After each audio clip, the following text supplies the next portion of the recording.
사람마다 장점이 있고 다 단점들이 있습니다. 우리가 보기에는 아무리 완벽한 사람이라도 단점이 없는 사람이 없어요.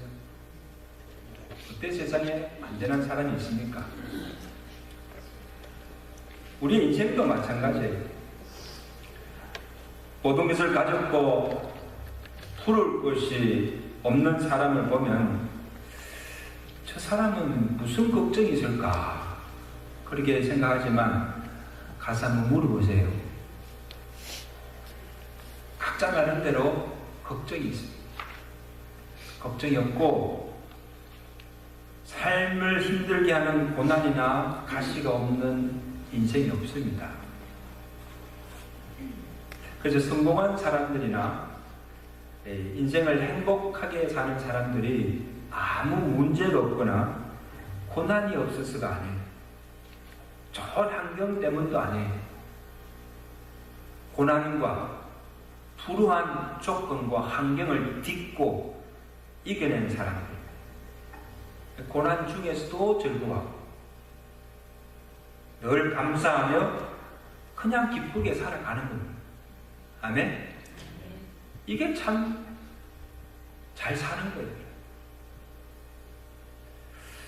미국의 한인 중에 가장 성공한 사람들 중에 대표적인 사람 한 사람이 강명호 박사예요.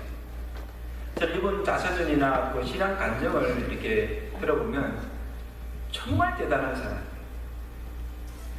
14살 때 축구공에 맞아가지고 그 사고로 실명을 해버려요. 실명을 했는데 이렇게 생각해요. 어린 나이에 맹인으로 무엇을 할 수 있겠습니까? 그럼 많은 사람들이 맹인대와 그 불우한 그 환경 속에서 살았지만 이 강 박사는 자기 삶을 피관하지 않았습니다. 그리고 절망하지 않았습니다. 그래서 열심히 노력해서 맹인 학교에 가서 점자를 배우고 그 다음에 미국까지 와서 유학 와서 시각장애인 최초로 교육철학 박사 학위를 받습니다. 그때부터 이제 정부 관료직을 맡고 일하다가 부시 정부 시절에 한인으로서는 최고위직인 백악관 장애인 정책 차관보 자리까지 올라갔습니다. 지금까지 한인으로서는 최고의 자리에 올랐던 사람. 아들이 둘이 있는데 큰아들이 어릴 때 하나님께 이런 기도를 드렸다 그래요. 하나님 아버지, 나도 눈뜬 아버지를 갖게 해주세요. 그 아들에게는 이 아버지가 이 맹인이라는 것이 이게 참 불만이었어요. 왜 나는 눈뜬 아버지가 없는가? 이게 애들에게 상처가 됐어요. 그 강영우 박사가 그 아들의 기도를 들었어요. 듣고는 그 아들을 불러서 이런 이야기를 합니다. 아들아, 내 아버지는 눈뜬 아버지보다도 좋은 점을 더 가지고 있어. 내가 잠잘 때 아빠는 불을 끄고 눈을 감고서도 동화책을 읽어주고 있었어.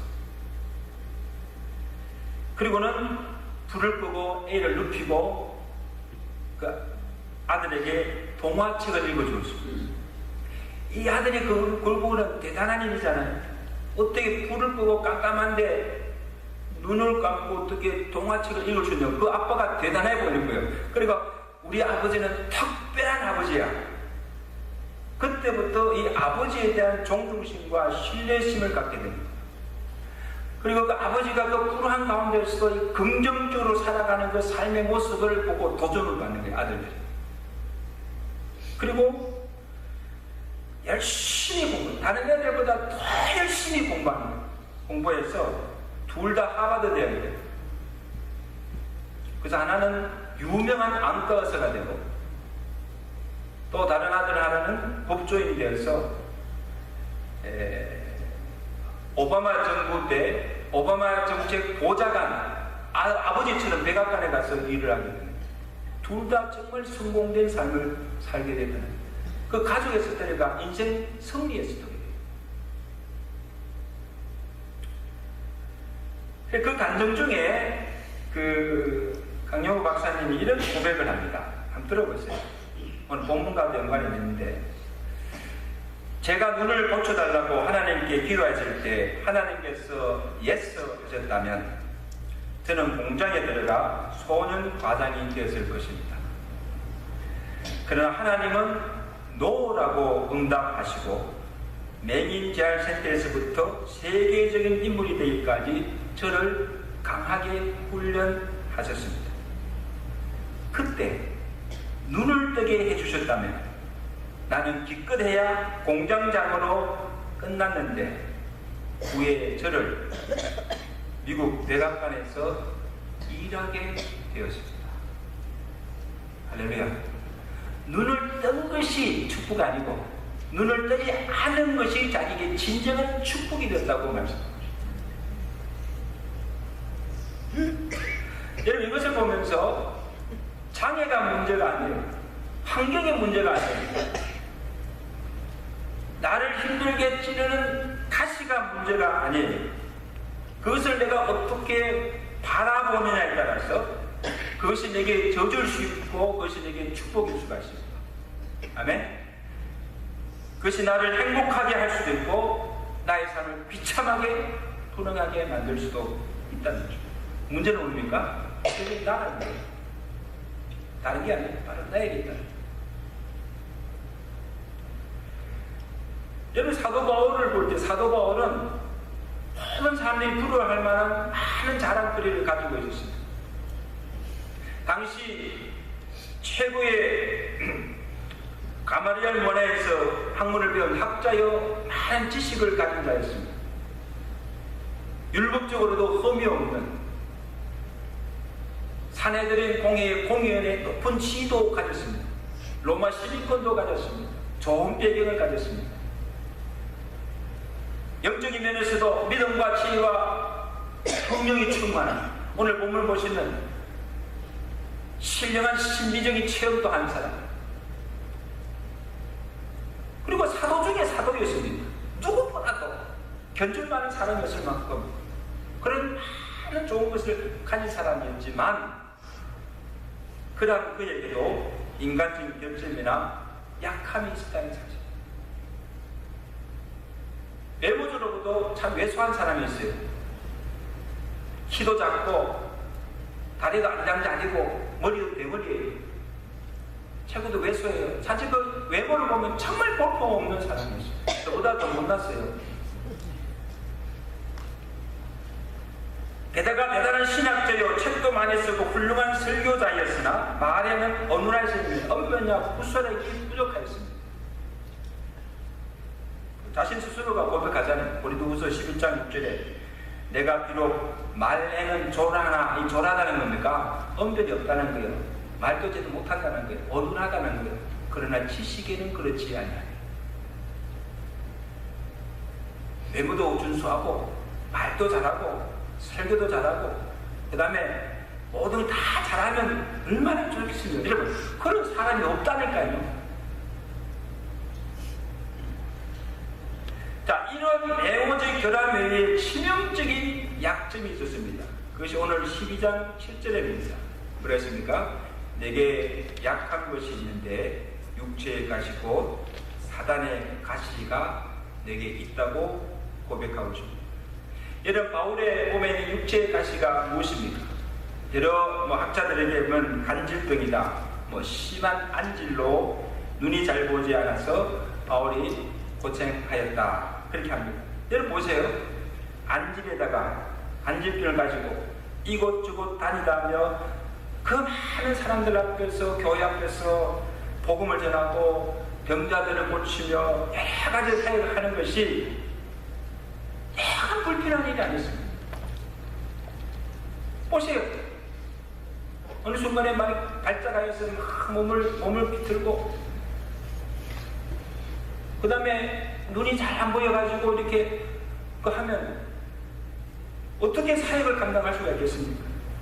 사역에 지장을 줄 뿐 아니라 교회 성도들이나 모든 주변 사람들에게 또 복음을 전하는 들 앞에서 시험거리가 될 수가 있고 또 전도의 큰 걸림돌이 될 수도 있습니다. 뭐라고 하겠습니까? 자기 몸도 놓지 못하면서 누가 누구 병을 고쳐 비웃지 않겠습니까?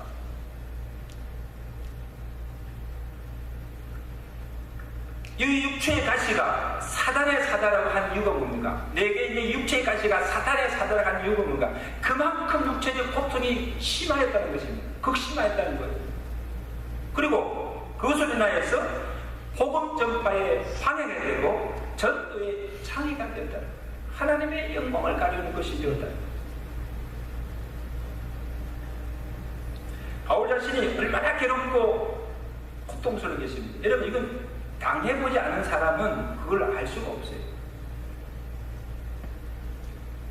자기가 목회하는 갈라디아 교회와 성도들에게도 얼마나 큰 해를 끼치는 일입니까? 그런데 갈라디아 교회 성도들은 이러한 바울의 약함을 어떻게 받아들였는가 하는 것입니다. 우리 갈라디아서 찾아보시죠. 다 같이 찾으세요. 갈라디아서 4장 13절 14절 말씀. 이 바울이 갈라디아 교회 성도들에게 하는 말씀입니다. 다 찾았습니까? 갈라디아 4장 13절입니다. 시작. 내가 처음에 육체의 약함으로 말미암아 너희에게 복음을 전한 것을 아는 바라. 너희를 시험하는 것이 내 육체에 있으되, 이게 뭡니까? 육체의 가시입니다. 있으되 이것을 너희가 업신여기지도 아니하며 버리지도 아니하고 오직 나를 하나님의 천사와 같이 또는 그리스도 예수와 같이 영접하였다. 이런 바울도 자신이 어떤 줄 알았어요. 너희를 시험하는 것이 내 육체에 있다. 그 말은 뭡니까? 바울 자신도 자기 몸에 있는 육체의 가시, 이런 육신의 질병, 이런 인간의 연약함이 갈라디아 교회의 성도들에게 시험거리가 됨을 알았습니다. 그런데 이 갈라디아 교회 성도들은 바울을 어떻게 대합니까? 바울의 약함을 있는 그대로를 받아들입니다. 그리고 그것으로 인해서 시험드는 성도가 없었어요. 우리 바울 목사가 왜 저래? 비수하는 사람도 없었습니다. 업신여기는 사람도 없었습니다. 그를 하나님의 종으로 인정하고 예수 그리스도를 영접받으시고 그리스도께 하듯 그를 정성껏 섬긴 것을 보고, 할렐루야. 여러분, 이런 성도들과 있으면 얼마나 좋겠습니까?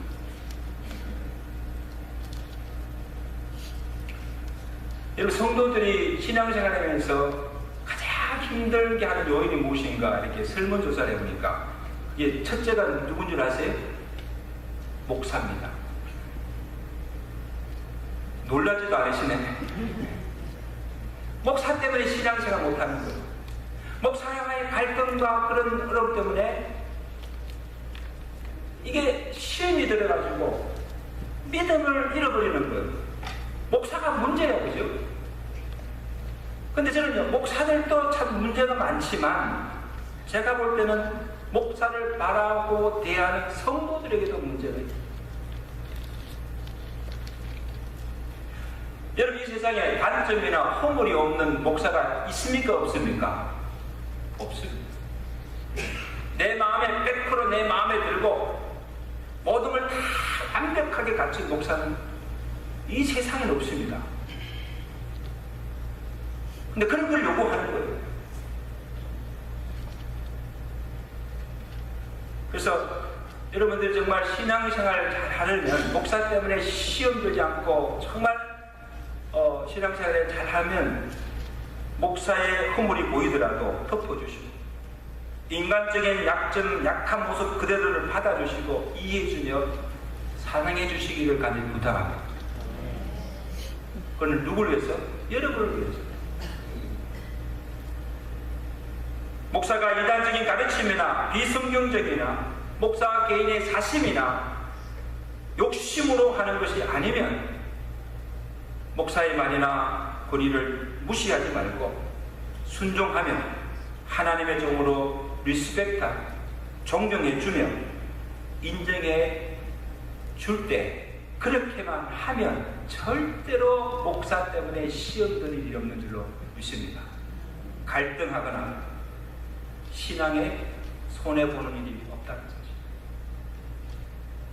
목사도 잘해야 되지만 그 목사를 대하는 성도들도 그런 관점에서 바라보고, 갈라디아 교회 성도들이 육체의 결함을 가진 이 바울을 예수 무섭게 하듯 그를 리스펙트하며 존경하며 섬겼던 거죠. 그런 자세로 주의 종들을 대하며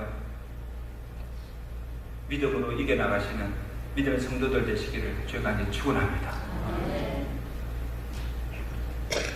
바울 자신은 자신의 약함과 육체의 가시에 대해서 그것을 어떻게 받아들입니까? 처음에는 너무 그것이 힘들고 고통스러워서 하나님 앞에 기도합니다. 하나님, 어떻게 하면 내 있는 육체의 가시를 없게 해달라고, 이 육체의 고통이 없게 해달라고 3번씩이나 간절히 기도합니다.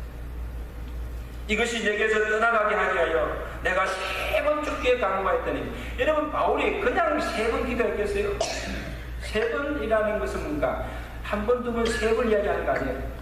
하나님께서 자기 기도를 응답해 주실 때까지 아마 제것들은 시급을 적대하고 그 고통이 올 때마다 아마 얼마나 간절히 기도했겠습니다. 하나님, 제발 내게 있는 육체의 가시를 없게 해달라.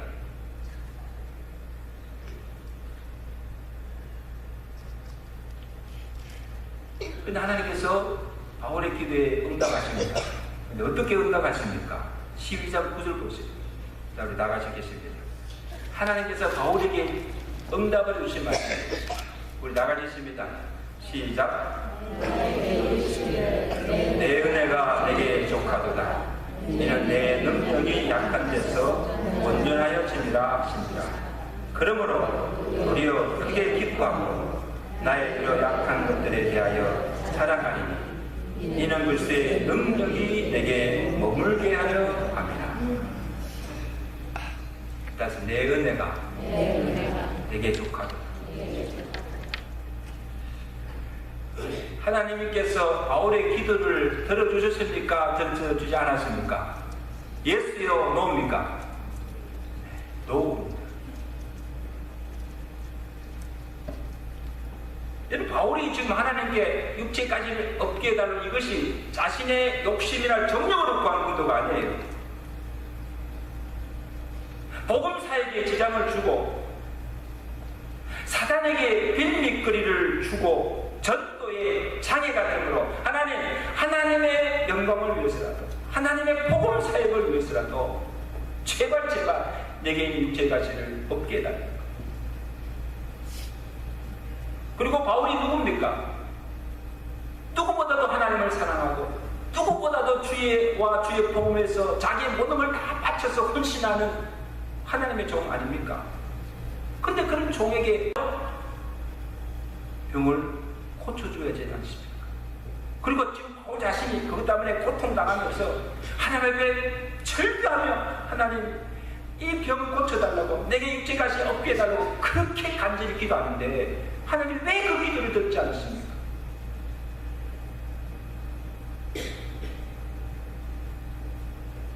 여러분, 우리가 어떤 문제를 놓고 기도합니다. 아무리 기도해서 하나님의 응답이 없어요. 여러분, 하나님께서 응답을 주지 않을 때는요, 그게 하나님의 뜻이 있는 줄로 믿습니다. 왜 안 주시겠어요?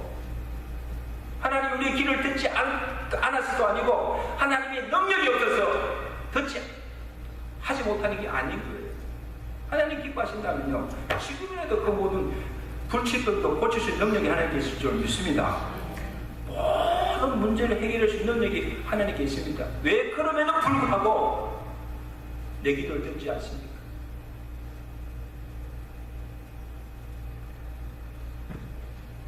하나님께서 왜 그 가시를 없게 하지 않으시고 평생 그 육체의 가시를 안고 고통 가운데 주의 사역을 감당케 하셨습니다. 이유가 있다는 거예요. 그 첫째 이유가 뭡니까? 그로 자고하지 않게 하시기 바랍니다. 자, 12장 7절입니다. 12장 7절 말씀 우리 다 같이 읽습니다. 시작.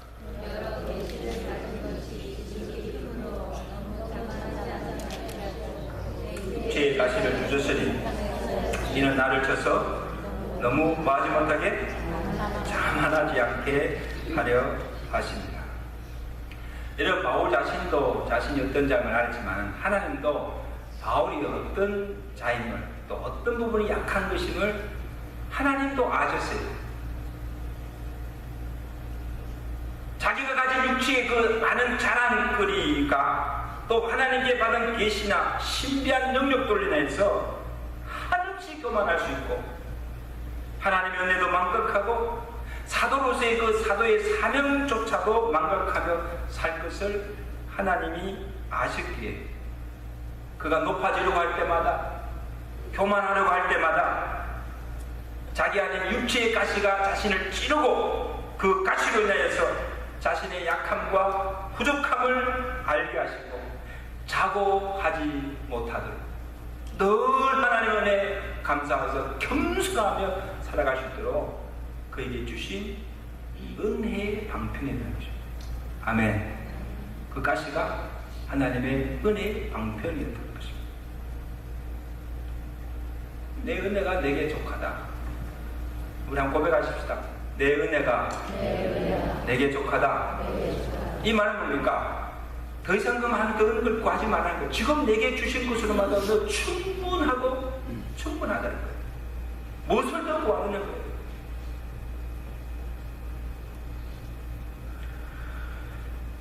위대한 선교사요 또 탐험가였던 데이비스 리빙스톤을 잘 알 것입니다. 그가 아프리카 선교사에게 잘 되어가고 명성이 올라갈 때 많은 사람들이 그를 칭찬하고 막 높이려고 할 때 리빙스톤이 그 사람들 앞에서 이런 고백을 했습니다. 여러분 바닥짐이라는 말을 들어보셨습니까?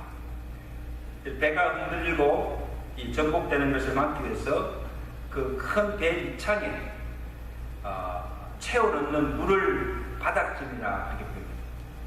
우리 생각에는 배가 가보면 순풍에도 다시 잘 나갈 것 같아도 그렇지 않다는 거죠. 배가 너무 가보면 무게 중심이 없으면 조그만 바람에도 흔들리고 전복되기가 쉽다는 거예요.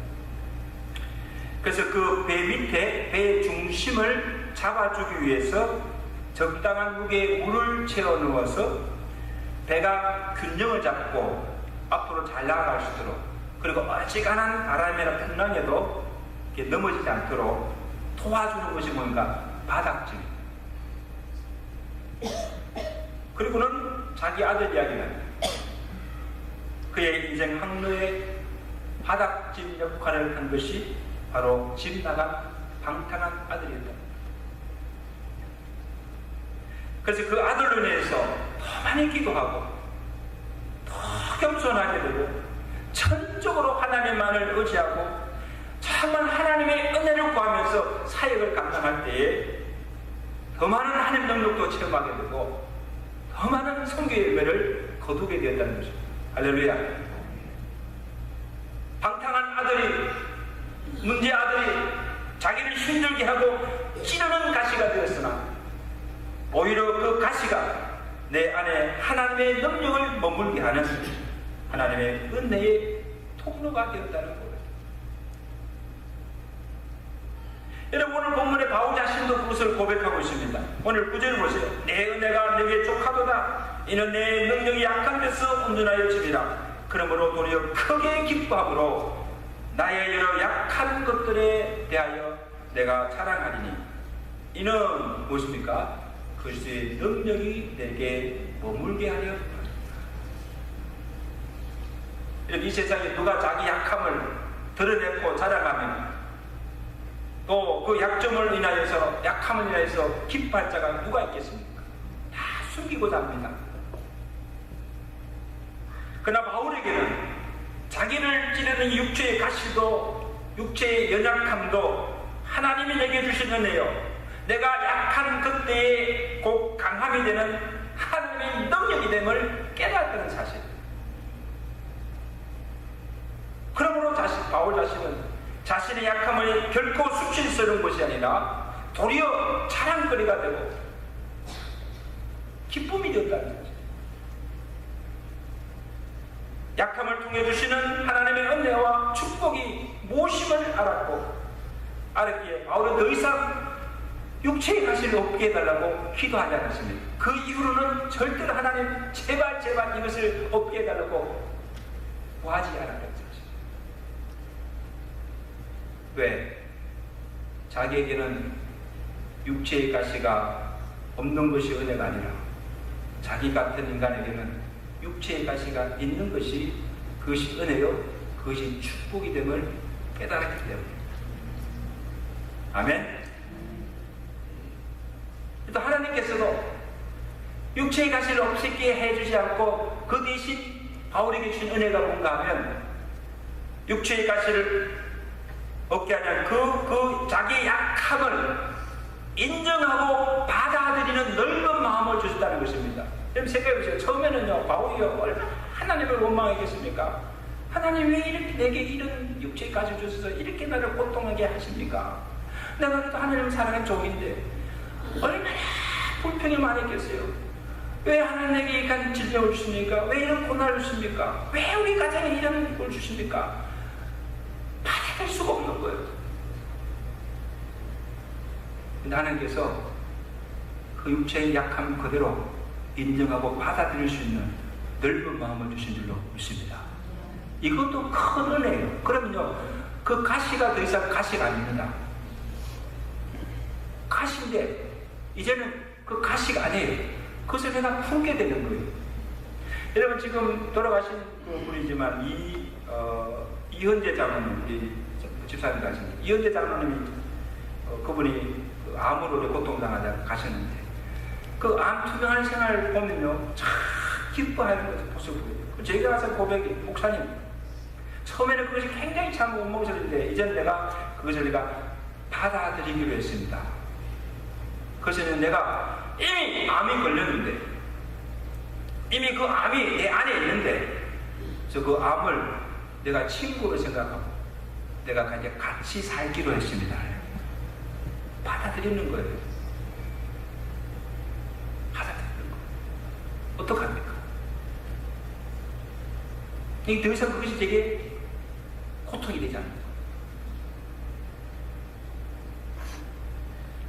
그리고 하나님께서 그 고통을 참고 감당할 수 있는 힘을 주십니다. 그리고 이기게 하십니다. 내가 연약한 만큼 당신의 능력을 부어주시고 나의 부족함을 그의 은혜로 채워주신 줄로 믿습니다. 그러니까 그 모든 것을 다 극복하고 이기고 나아가는 거예요. 참고 견디며 살 수 있는 거예요. 그러면요, 그렇지 않아요? 하루라도 살 수 없는 거예요. 하루라도.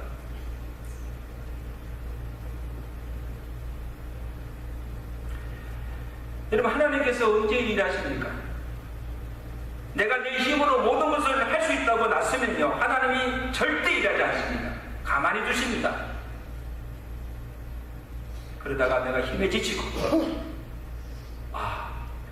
내 힘으로 아무것도 할 수 없다고 모든 것을 내려놓을 때, 그때 하나님은 일하십니다. 아멘. 그래서 그런 말 있잖아요. 사람의 끝이 하나님의 시작이다. 너무너무 좋은 말이에요. 따라서 사람의 끝이 하나님의 시작입니다. 그러니까 이제 다 곧 끝났다고 함부로 그렇게 판단하지 마세요. 하나님이 이제 끝이다 할 때 그때 끝입니다. 네, 우리가 끝이다 생각하면 그때 하나님께서 일하십니다. 믿으시면 아멘.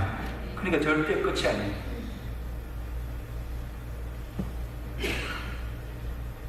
내가 약하고 부족할 때에 내 안에 하나님의 능력으로 충만하게 채워주심으로 내가 강한 자가 되는 거예요. 내가 강해서가 아니에요. 내 안에 계시는 하나님이 강하시기 때문에. 그래서 전 빌립보서 3장 말씀 너무 좋아해요. 내게 능력 주시는 자 안에서 내가 모든 것을 할 수 있느니라. 아멘. 내가 모든 것을 할 수 있다는 게 아니에요. 내게 능력 주시는 자 안에서 내가 모든 것을 할 수 있다는 거예요. 우리가 복음성 한번 보실까요? 우리 약할 때에 강함 주시네. 약한 나로 강하게. 오늘 하나님, 나는 비록 약하나 하나님은 강하십니다. 나로 강하게, 나로 구하게 해달라고 기도하는 마음으로 우리 나같이 간절하게 찬양하십니다. 너무너무 좋은 찬송이에요. 이 약한 나로 강하게, 강한 나를 구하게, 나를 주께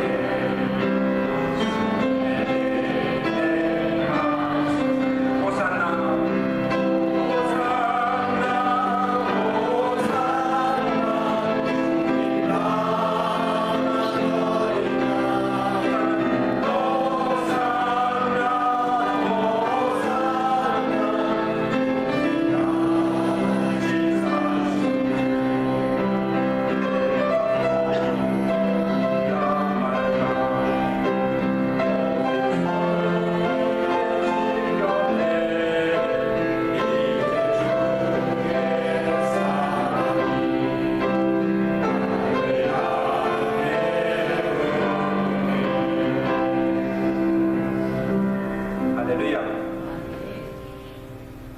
성도 여러분, 오늘 우리에게도 가정에게도 한두 가지 정말 나를 힘들게 하고 나를 찌르는 육체의 가시들, 약한들이 다 있습니다. 없는 사람이 없습니다. 그것이 육체의 장애든 질병이든 가난이든 좋지 않은 환경이든 때로는 나를 힘들게 하는 사람이 가시가 될 수가 있습니다. 남편이 가시가 될 수가 있고요. 자녀가 가시가 될 수 있고, 또 목사에게는 성도, 가시 같은 성도가 있고, 또 성도들에게는 목사 같은 그런 가시 같은 목사가 있어요. 없었으면 좋겠다. 다 있어요. 그래서 하나님께 우리 기도합니다. 하나님, 저 이거 어떻게 해달라고? 내 질병 고쳐달라고. 하나님 이 문제 해결달라고 그렇게 기도 안 합니까? 기도함에도 불구하고 하나님께서 아무 응답이 없어요. 그냥 그대로 두고 살게 하십니다. 물론 그때는요, 하나님 우리 곁에 오셔서 오늘 우리에게도 동일하게 말씀하시는 거예요. 내 은혜가 내게 족하다. 무엇을 더 구하는가? 지금 내 은혜가 충만하다는 거예요. 이는 내 능력이 약한 데서 온전하여 지니라. 약할 그때가 곧 강하니라. 사랑성도 여러분, 여러분에게 어떤 약함이 있습니까? 사람에게 드러내놓고 참 부끄러운 것이 있습니까? 더 이상 약함을 부끄러워하거나 그것 때문에 낙심하거나 괴로워하거나 절망하지 마시기를 저희가 축원합니다. 약함을 그대로 받아들이세요. 그대로 인정하세요. 사도 바울처럼 약함이 내게 주신 하나님의 은혜요, 하나님의 능력이 됨을 아시고 약함을 도리어 감사하며 기뻐하며 자랑하시며 약한 가운데 강함 되시는 하나님의 능력을 여러분 삶 속에서, 사역의 현장 속에서 날마다 경험하며 살아가시는 믿음의 성도들 되시기를 주가 축원합니다. 축원합니다. 기도하겠습니다.